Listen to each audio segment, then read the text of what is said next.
What you're about to see is one of the most exclusive stories in luxury fashion. A sixth-generation family that didn't just build a brand, they built a legacy.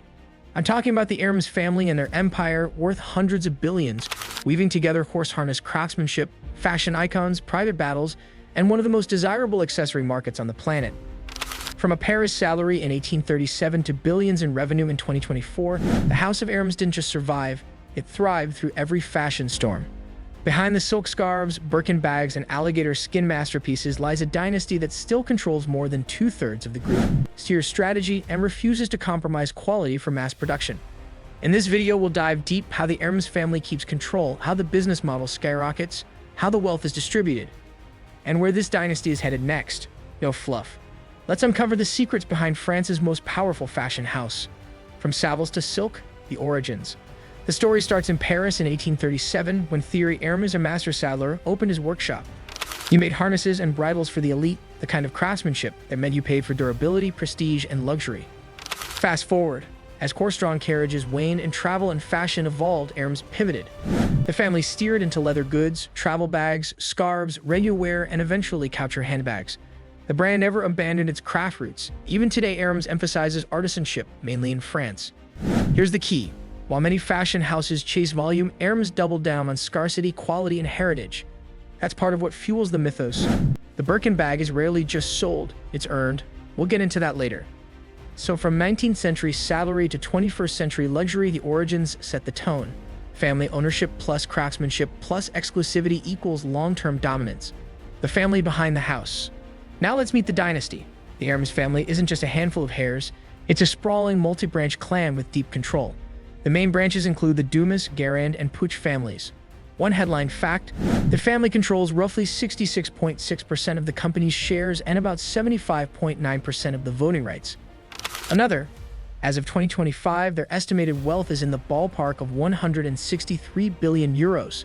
That's roughly $170 billion plus depending on exchange rates. What does that mean?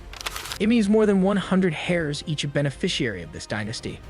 One report estimates if you divide the family fortune, 177 billion euros, by 100 heirs, that's around 1.55 billion euros each average. Key players. Axel Dumas, sixth-generation descendant, is executive chairman of Hermes. Pierre-Alexis Dumas, another family member, serves as artistic director, executive VP. Family holding company structures like Emile Hermes SAS sit atop the ownership to protect control. Why does this matter? Because unlike many luxury houses where institutional investors or conglomerates dominate, Hermes remains a fortress of family control that offers stability, continuity of vision, and resistance to takeover threats. Business by the numbers, growth, profits, and strategy. Let's look at the business results. In 2023, Hermes reported consolidated revenue of approximately 13.42 billion euros, up 21% at constant exchange rates. Net profit jumped too. Then in 2024, even more impressive, revenue reached 15.17 billion euros, up 15% at constant exchange rates from 2023. Net income attributable to owners of the parent came in at about 4.60 billion euros. What's driving this? Ultra-premium products and strong demand globally. A business model that keeps supply intentionally tight. Limited production drives desirability. Artisanal manufacturing, mostly in France, reinforcing authenticity and heritage. Employee ownership and engagement. Hermes reports that about 70% of employees participate in share ownership programs.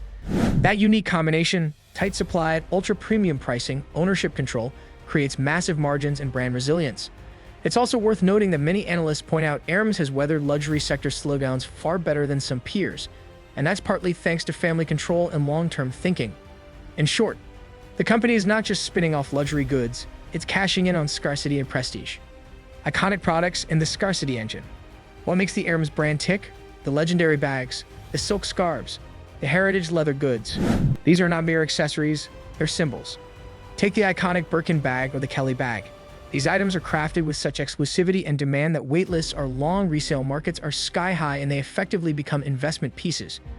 One report claimed the Hermes family's shares doubled in value or more as the brand's desirability surged. Also, the brand has applied its artisanal DNA to expand into other luxury verticals.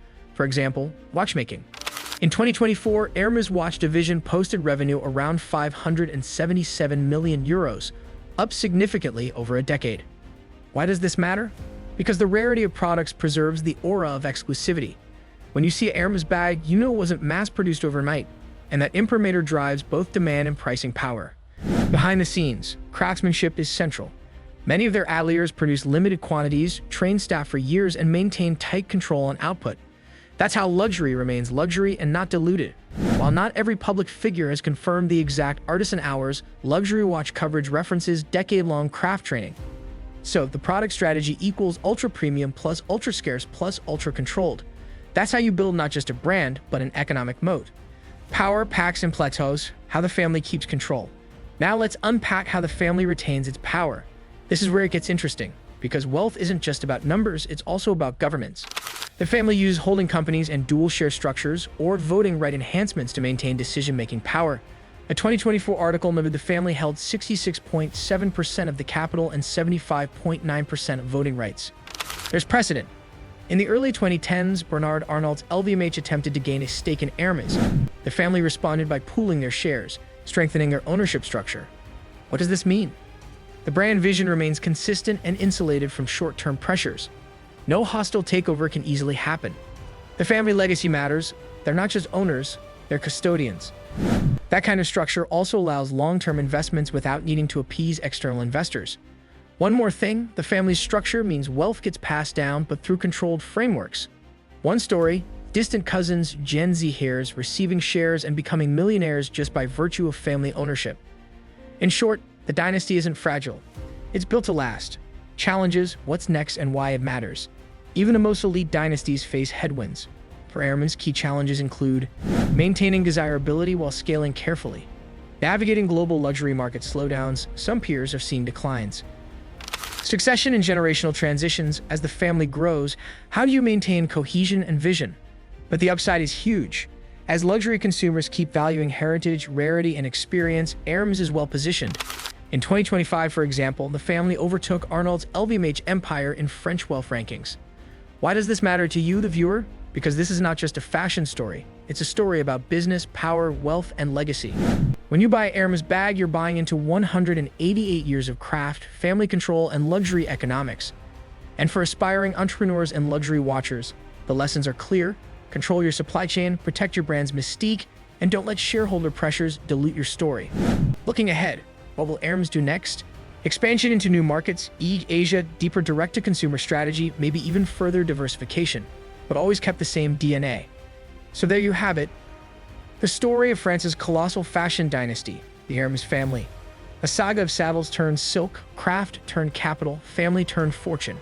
With billions in revenue, a treasure built on heritage and control, and a fan base that spans the world.